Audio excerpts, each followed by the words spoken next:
ఇక అవినీతి గురించి మాట్లాడతారు. ప్రాణహిత సేవలలో 7 ఏళ్లు కాంగ్రెస్ పార్టీ అధికారంలో ఉంటే పనిచేసింది తక్కువ, సర్వే మొబిలైజేషన్ అడ్వాన్స్ల మీద బిల్లులు లేపింది ఎక్కువ. 2600 కోట్లు తట్టెడు మట్టెత్తకుండా రూపాయి పనిచేయకుండా టెండర్లు పిలిచి అడ్వాన్స్లు ఇచ్చిండ్రు కాంట్రాక్టర్లకు 2300 కోట్లు. వీళ్ళు ఈ దుర్మార్గులు ఇవాళ బీఆర్ఎస్ ని పట్టుకొని ఇవాళ అవినీతి అవినీతి అని మాట్లాడతారు. ఎట్లుండదంటే ఏదో గొంగట్లో కూర్చొని ఎంటికలు ఏరుకున్నట్టు అది కాంగ్రెస్ వాళ్ళ కథ.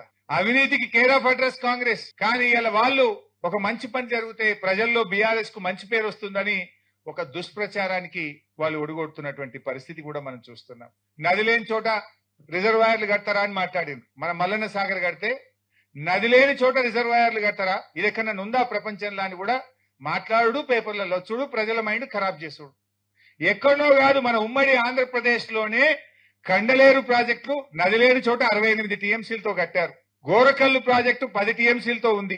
మీరందరూ కూడా చూస్తున్నారు. గోదావరి బంకచెర్ల లింక్ అని స్టార్ట్ చేసిండు. ఇక కృష్ణా నీళ్లు ఎత్తుకపోయినాం, ఇక గోదావరి నీళ్లు ఎత్తుకపోతామని స్టార్ట్ చేసిండు. ఇక మనోళ్ళేమో కేసీఆర్ గారేమో దూరదృష్టితోని తెలంగాణకు రేపు హైదరాబాద్ దగ్గర ఉంటది, పారిశ్రామిక అవసరాలు ఉంటాయి, హైదరాబాద్ పెరుగుతుంది, రేపు త్రాగునీరు అవసరమని ఒక 50 టీఎంసీల రిజర్వాయర్ కట్టిండు. నిజానికి నేను ఆ జిల్లా మంత్రిని, నేను 1-2 సార్లు మాట్లాడినా, సార్ ల్యాండ్ ఎక్విజిషన్ బాగా ఇబ్బంది అవుతుంది, రైతులతో ప్రెజర్ వస్తుందంటే వారు ఒక మాట అన్నారు, హరీష్ కొద్ది మంది కుటుంబాలు నష్టపోతాయేమో, ఇప్పుడు కొద్దిగా కష్టమైతదేమో, కానీ రేపటి లక్షల వేల కుటుంబాలు బతుకుతాయి.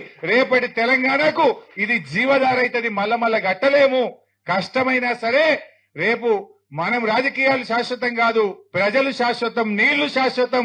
ఇది హైదరాబాద్ దగ్గరగా ఉంది, 50 టీఎంసీ రిజర్వాయర్ కట్టాలని చెప్పి పట్టుబట్టి ఆయన గారు ఆ రిజర్వాయర్ ని కట్టించింది. ఇలా అదే వరమైంది కదా. ఇవాళ రేవంత్ రెడ్డి ఇంతగానే ఏమెగురుతుండు, కాళేశ్వరం కూలిందని ఒక దిక్కు అంటాడు, మల్లన్న సాగర్ నుంచి హైదరాబాద్ కు 20 టీఎంసీల నీళ్లు తెస్తా అని 6000 కోట్లతో టెండర్లు పిలిచిండు.